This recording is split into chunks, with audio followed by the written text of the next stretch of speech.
Hag, who played some of the most beautiful football, did great things with Ajax in the Champions League and obviously in the league. What do you make of what's currently happening at Manchester United under him, and sort of what do you make of his tenure so far?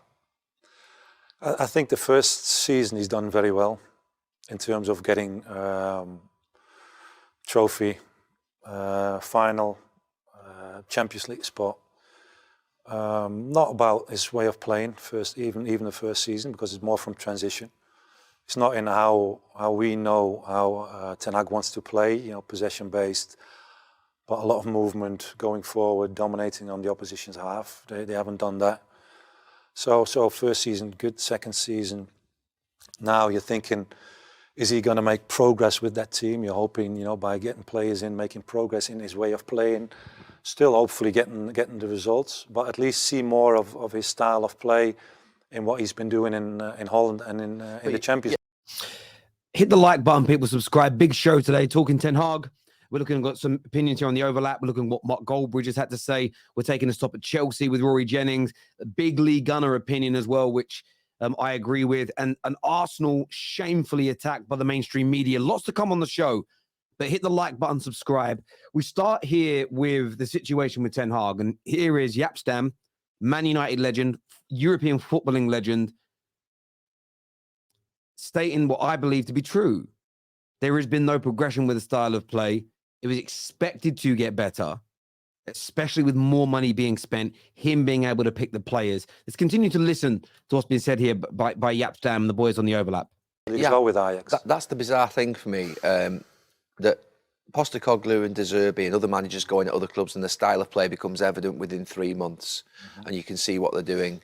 No Manchester United manager, probably since Louis van Gaal, and we'll touch on him shortly. So when Jose came in, Oli came in, now Erik ten Hag's going. Why can't Erik ten Hag put his style of play into a team that had £400 million spent on it? Wow. Yeah, that's a difficult one. Because you have respect for him as a manager, as a coach. I've got respect for him in what he's been doing in Holland last season as well, with United as well. I think he's a good coach, and I'm wondering this myself as well. That's why Viaplay was a couple. It's interesting that someone that knows him, someone that respects him, a contemporary, a manager as well, a legend of the game, is being so honest here. And I'm in agreement. I don't get why he's not trying to make the team play his style of football. I know that he has stated that he can't do it exactly the same as Ajax, and fine, but that's being overly pedantic. No one expects it to be completely identical, but there has been no improvement in the football. And in fact, this season, it's gone dramatically backwards. Once we asked this question as well to him, and it was in the press as well, everywhere, like, when are we going to be seeing this style of play that he's been doing with Ajax? And he made a certain comment about that. He can't achieve it here, or he don't want to do it here, something like that. Yeah, he mentioned that he can never play the same way like Ajax over here, something like that. And it's just nonsense. Of course, it's never going to be identical. That's being pedantic. But at the same time, what we are now seeing is horrendous football. That is one of the reasons that we have lost so many games this season is the style of play. He has lost his dressing room. It isn't just about going out of Europe. Nobody is also suggesting, well, I'm certainly not, that just sacking this manager by itself fixes the football club. But this kind of weird notion that we can't sack him because we've sacked managers prior and that didn't fix us is crazy. If you'd have been told, genuinely were told, when we appointed him, by the way, what you have seen at Ajax, he's not going to try and implement at Man United. He's going to try something brand new that he's not tried and tested. He isn't going to implement that style. I think 95% of Man United fans would say, well, I don't want him then. Imagine appointing Pep and you're told prior, oh yeah, Pep's going to play like Sam Allardyce. You would say, well, I don't want Pep because I'm not getting the Pep football. Why are Man United fans defending this? It doesn't mean you're blaming him for everything, but why are you defending what this manager is doing? I don't get it. What? Well, I mean, I do not want to see the manager getting sacked because we've done that so many times, but also I completely disagree with what he was saying after the game, and there has to be accountability, doesn't there? It's unacceptable. It's embarrassing, really. Look at Old Trafford, and it's as if the fans are now, oh, right, this is it. You know what I mean? They don't know what's coming next. Yeah, it's definitely like an apathy, and that can't be allowed. That can't be allowed. I mean, look, you can say the manager should be sacked because we've done that so many times. But you can't sit there and go, well, but that makes last night acceptable. There has to be accountability. Mark, I disagree with Mark on you can't sack the manager because we've sacked previous managers. I don't think that's right. I would agree with him if we knew there was a new process in place. And there hasn't. Again, it's the fifth time we've been sold this idea of the club building something that is long-term, sustainable, and will live beyond the manager. We're creating a squad, a profile of player, a style of football and a philosophy that is going to live long into the future. But we haven't. We have no plan. We have no process. Therefore, it's irrelevant keeping the manager or not. Until that process is in place, every manager will fail. However, this manager's style, what he's trying to implement, his relationship with the players is also poisonous and toxic. I just don't see a way out. And so far, I haven't heard a single person break down how they think it is going to improve with him, other than the weird excuses of when the injured players come back, which I generally think if you're laboring under that illusion that the world is going to change and his football is going to improve after those injuries, I think you're absolutely crazy. And I think actually, as much as I'm disappointed, and I can't believe that in February we won't be playing any European football at all, it's incredible. I do think it has to wake people up that, Man United out of Europe before Christmas is a tick in the box for a manager to be sacked. It's not enough. It's not enough. There's other things need to happen, but it has to be. There has to be accountability.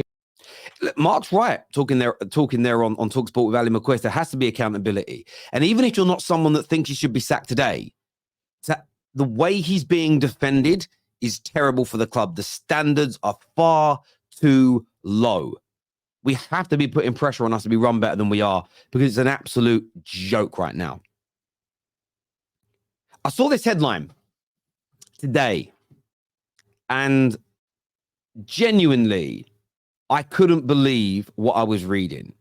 Peter Walton here has said that maybe Klopp and Arteta will think twice the next time they incite pylons, the next time they call out referees. This all happened after disgraceful behavior in Turkey, where a referee was struck during a game, assaulted during a game. And this is unacceptable on every single level. But the idea that Mikel Arteta calling out a poor refereeing decision is then incited a player that he doesn't know in Turkey to say, do you know what? I now think it's acceptable to punch a referee, to hit a referee, because Mikel Arteta called out the English refereeing system, PG, MOL, and VAR for getting some decisions wrong. This, for me, is such a stretch. It is unbelievable. It is a shameful attack on Arsenal and an absolute abomination and attack on Jurgen Klopp. I am not suggesting that their behavior at all times is acceptable. We've seen some of the anger that's come from Arteta. We have seen Klopp square up to referees.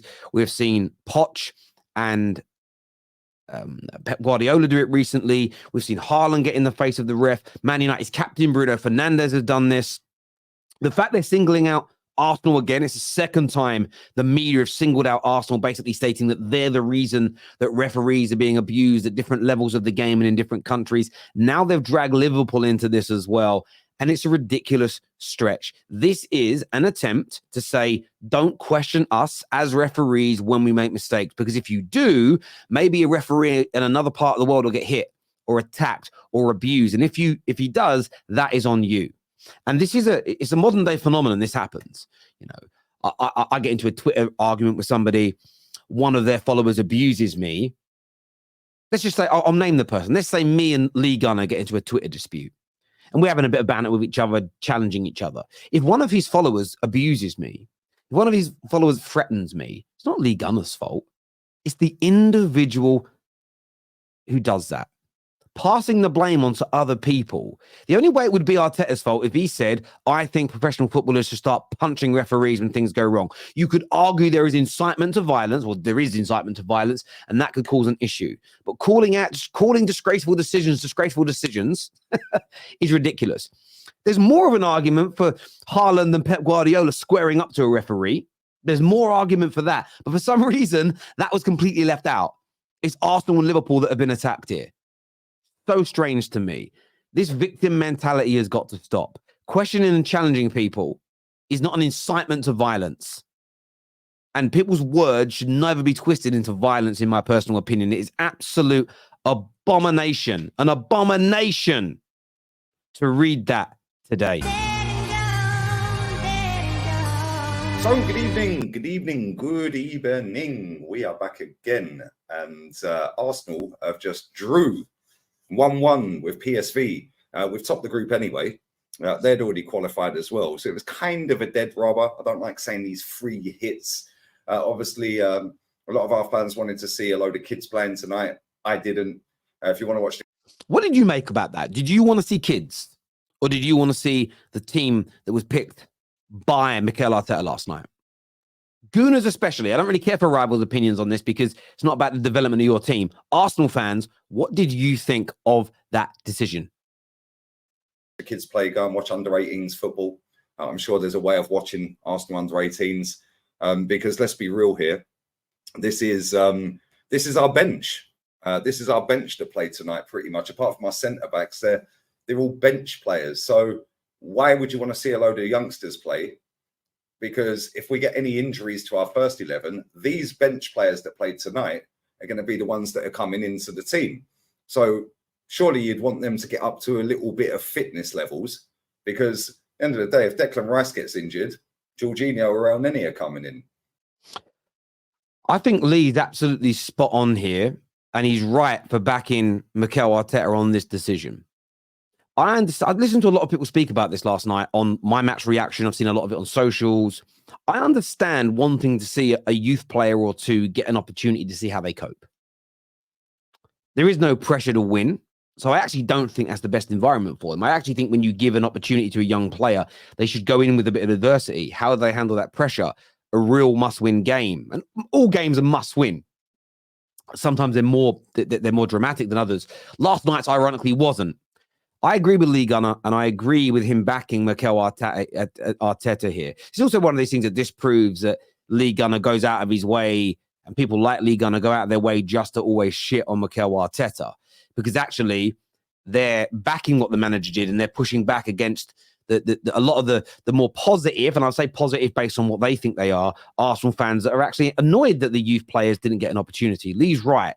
It was absolutely imperative, and it is absolutely imperative that squad players and fringe players are given opportunities in these games to maintain a element of match fitness, because they may have to be ready at any moment to come in, which is why last year, and this is why I don't want to be a hypocrite, when I said the Arsenal fans were celebrating going out of Europe early, the FA Cup early, the League Cup early, I said I don't think it's a good thing, because when you need your fringe players, they might go 2, 3, 4 months without getting any real minutes, any real game time. They're going to be flat-footed. It's going to be hard for you. So look, it's good to see Lee out there backing his manager when he agrees with him, and not just people think he's got this outright agenda, proving there that he doesn't.